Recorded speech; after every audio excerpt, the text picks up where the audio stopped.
Hello students, in today's video lecture, I will discuss with you Gala paper set solution paper 5 of standard maths section A. चलिए start करते हैं. First question है true false where we have given if -4 is one of the zero of the polynomial p of x then k is equal to -9. तो आपको पता है कि जब भी ये एक जीरो दिया हो तो उसको हम रखेंगे x की जगह पे और ये ले लेते हैं जीरो. तो x की जगह पे अगर -4 रखे तो -4 का स्क्वायर 16 प्लस माइनस -4 के प्लस 20. नाउ 20 प्लस 16 36 को अगर लेफ्ट हैंड साइड लेके आए so it become -36. So -36 is equal to -4 के माइनस माइनस कट तो k इज इक्वल टू 9 और हमें दिया है k is equal to -9. So given statement is false. Then second number, if one of the root of equation x square plus 6x plus k is equal to 0 is 4. तो सबसे पहले हमें दिया एक रूट क्या है 4, द अदर रूट इज -10. हमें check करना है कि दूसरा रूट क्या होगा -10. तो सबसे पहले मैंने x की जगह पे जो यहाँ पे किया था वही हमने यहाँ पे किया. x की जगह पे मैंने रखा 4 तो k की वैल्यू मिली -40. देखिए यहाँ पे और इसमें डिफरेंस क्या है, यहाँ पे k फाइंड नहीं करना है, हमें चेक करना है दूसरा रूट -10 है. तो k की वैल्यू मिल जाने के बाद ये k को मैंने कहाँ पे रखा, मेरा जो एक क्वाड्रेटिक इक्वेशन था उसमें. So it become X square plus 6x minus 40. Then roots find करने के लिए हमें पता है कि फैक्टराइजेशन करते हैं और फैक्टराइजेशन के लिए स्प्लिटिंग मेथड. तो 41 जा 40 के दो फैक्टर्स चाहिए कि जिसका एडिशन या सब्ट्रैक्शन कितना हो 6. तो 10 4 जा 40 and after simplification we will get x is equal to -10, x is equal to 4.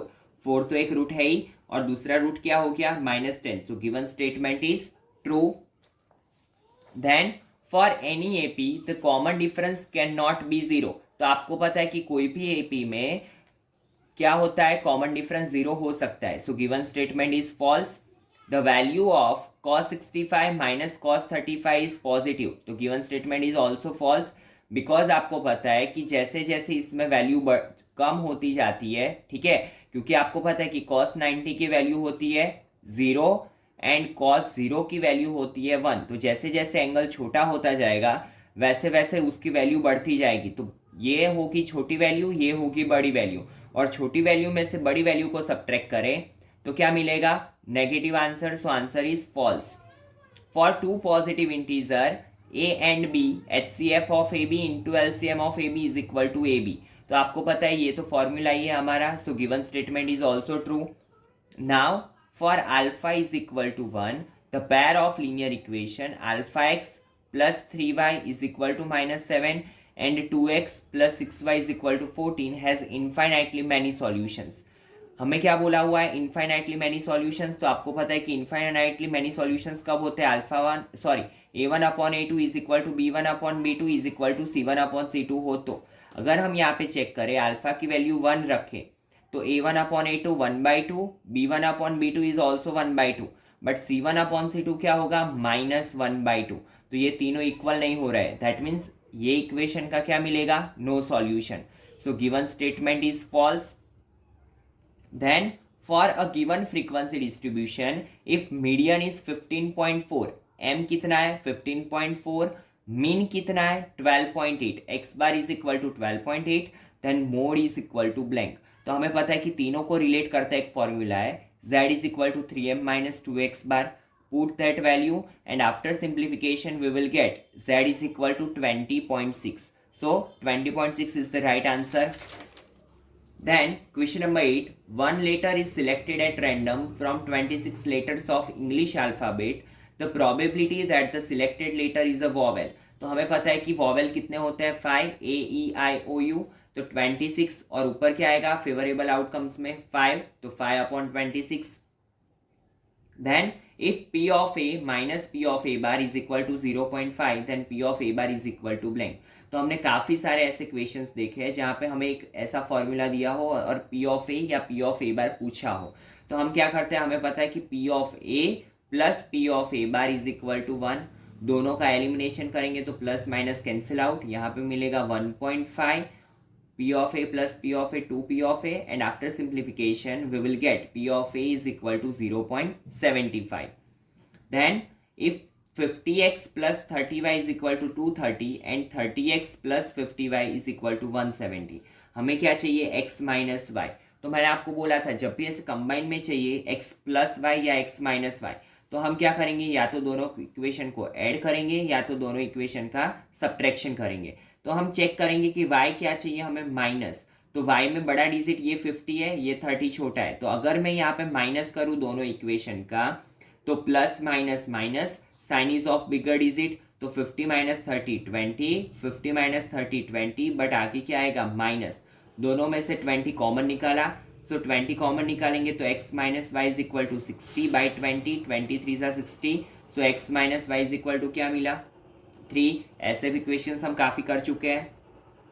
Then the y-axis divides the line segment joining a of a1 b1 and b of a2 b2 in the blank ratio।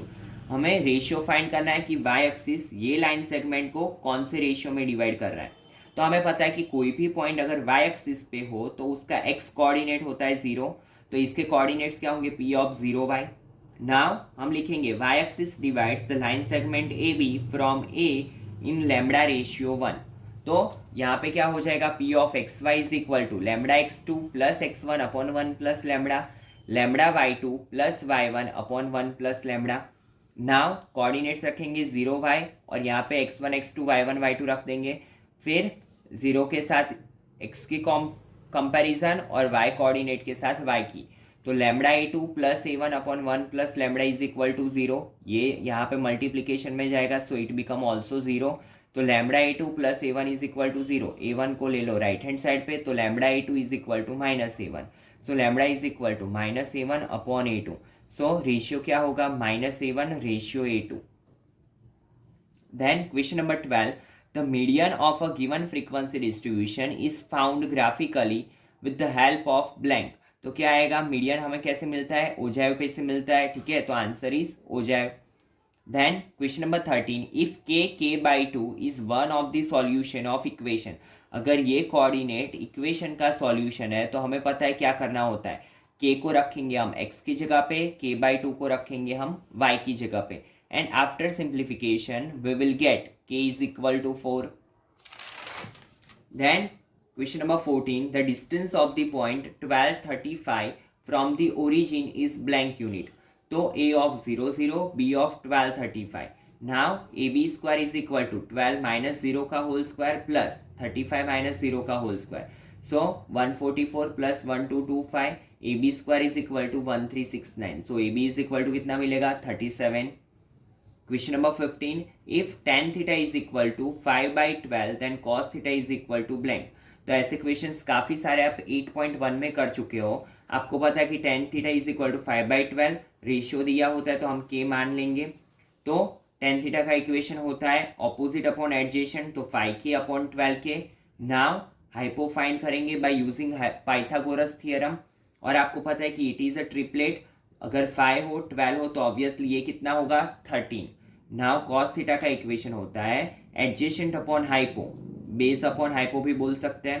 तो cos theta is equal to मिलेगा 12 upon 13।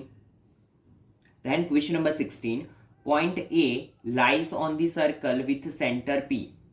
Point A circle पे है तो यहाँ पे लिया मैंने A point, centre है P, and AB is a tangent, AB is a tangent to circle if triangle PAB क्या है, आइसोस्केल्स ट्राइंगल, और आपको पता है कि टेंजेंट रेडियस के साथ 90 डिग्री बनाता है। तो PB क्या होगा, हाइपोटेनियस। तो जो इक्वल साइड्स होगी वो होगी PA एंड AB। एंड हमने पढ़ा हुआ है कि कोई भी ट्राइंगल में अगर टू साइड्स इक्वल हो तो उनके ऑपोजिट एंगल्स भी इक्वल होते हैं। तो PA is equal to AB, तो PA का opposite angle B and AB का ऑपोजिट एंगल P, ये दोनों एंगल भी इक्वल होंगे। Now in triangle addition of all the angle is 180 degree. PAB होगा 90 डिग्री, APB और ABP की जगह पे हम लिख सकते हैं APB is equal to PBA। PBA लिखो कि PBA लिखो कि ABP लिखो, दोनों का मीनिंग एक ही होता है। तो PBA plus PBA 2PBA is equal to 90। Now PBA कितना होगा, 90 डिवाइड बाई 2 45, तो PBA is 45। Then question number 17, if 1/2 is the root of equation x square plus k x minus 5/4 is equal to 0, then k अभी हमें पता है कि ये अगर रूट का सॉल्यूशन है, ठीक है, तो 1/2 हम रखेंगे x की जगह पे, और 1/2 रखने पर हमें क्या मिलता है, k की वैल्यू क्या मिलती है, k is equal to 2 1 2, so k is equal to 2. Now, if the mode of observation 64, 40, 48, x, 43, 48, 43, 34 is 43, then x plus 3. तो आपको पता है कि मोड क्या होता है, मोस्ट रिपीटिव फ्रीक्वेंसी, और सबसे ज़्यादा रिपीटिव नंबर यहाँ पे दिया है 43, और यहाँ पे पहले से ही बोल के रखा है 43 इज द मोड. हमें क्या फाइंड करना है, x प्लस 3, यहाँ पे भी 43 होगा, तो 43 प्लस 3 क्या होगा, 46, सो answer is 46. Then answer in one word. Question number 19.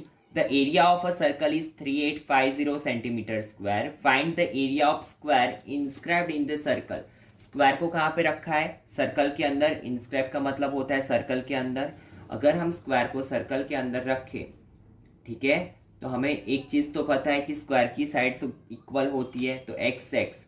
अगर मैं स्क्वायर के डायगोनल्स को ज्वाइन करूँ तो वो हो जाएगा सर्कल का डायामीटर. तो एरिया ऑफ सर्कल हमारे पास है, उस पे से मैंने क्या फाइंड किया, रेडियस, और मैंने उसको आर स्क्वायर के फॉर्म में ही रखा क्योंकि मुझे आर स्क्वायर की वैल्यू का यूज़ करना है. तो r square is equal to मिला 35 का स्क्वायर, और 35 का स्क्वायर होता है 1225. अगर मैं यहाँ पे ए बी सी ट्राइंगल की बात करूँ तो ए बी सी में ए सी क्या होगा, r plus r, that is 2r, और ये होता है 90 डिग्री. तो ए बी सी में पाइथागोरस अप्लाई किया मैंने, so x square plus x square is equal to 2r का स्क्वायर, ठीक है, x square plus x square is equal to 2r का स्क्वायर. नाउ 2r का square is 4r square, x plus x 2x square, 2 2 सा 4, तो यहाँ पे आएगा x square is equal to 2 into r square is 1225, तो x square is equal to 2450, और हमें एक्स स्क्वायर ही चाहिए क्योंकि एरिया ऑफ स्क्वायर क्या होता है, area of square is equal to side का स्क्वायर, और साइड क्या मानी है हमने, x, x का स्क्वायर क्या मिला हमें, 2450, so 2450 is the right option. Then diameter and a slant height of a cone are 20 एंड 21 सेंटीमीटर रिस्पेक्टिवली. तो डायमीटर पे से हमने रेडियस फाइंड की, डायमीटर अगर 20 है तो रेडियस होगी 10 centimetre. Now slant height is 21, तो L इज इक्वल टू 21. तो curve surface area of cone क्या होगा, तो curve surface area of cone is equal to pi r l. After putting the value we will get 660 centimetre square, that is the right answer. Then question number 21. Find the probability that a number selected at random from natural numbers 1 to 100 is a prime number.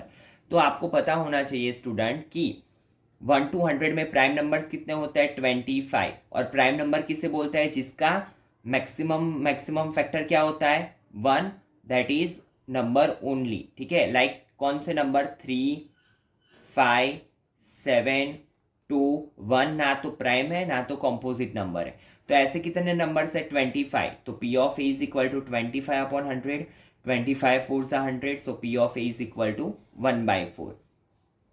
Then question number 22. If P of A minus P of A bar is equal to minus 0.4, then find P of A bar. तो ऐसे तो काफ़ी questions हम कर चुके हैं, हमें पता ही है P of A plus P of A bar is equal to 1.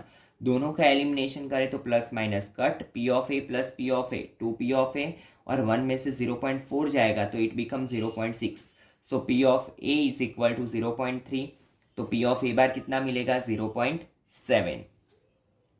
Then given positive integers A and B, there exist unique integers A and R satisfying A is equal to BQ plus R. In this statement R should be smaller than which integer.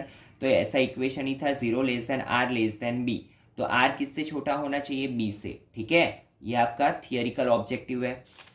Then last question of this paper. The foot of the perpendicular drawn from the point P of -32 on y axis is M. -32 से अगर हम foot of perpendicular draw करते हैं, कौन सी axis पे, y axis पे, तो हमें क्या फाइंड करना है, कोऑर्डिनेट्स ऑफ M. तो हमें पता है कि जब भी पॉइंट y एक्सिस पे हो तो उसका x कोऑर्डिनेट क्या होगा, 0. अगर ये पॉइंट को मैं यहाँ पे फुट ऑफ परपेंडिकुलर ड्रॉ करूँ दैट मीन्स ये पॉइंट वाई एक्सिस पे 90 डिग्री बना रहा है, तो ये ऑब्वियसली क्या हो जाएगा, वाई एक्सिस पे पॉइंट है तो एक्स कोऑर्डिनेट 0 और यहाँ से इसका डिस्टेंस कितना है 2, तो ये कोऑर्डिनेट मिलेगा 0 2। ठीक है, और सेम अगर क्वेश्चन हमें एक्स एक्सिस के लिए पूछा होता तो यहाँ पे फुट ऑफ परपेंडिकुलर बनता, तो इसका कोऑर्डिनेट क्या हो जाता 3 0। ठीक है, एक्स एक्सिस पे वाई कोऑर्डिनेट 0, वाई एक्सिस पे एक्स कोऑर्डिनेट 0। तो इसी के साथ स्टूडेंट आपका क्वेश्चन पेपर 5 का सॉल्यूशन कंप्लीट हुआ। Now we will discuss remaining paper set solution of Marvel paper set solution. तो चलिए मिलता है नेक्स्ट लेक्चर में। Thank you students.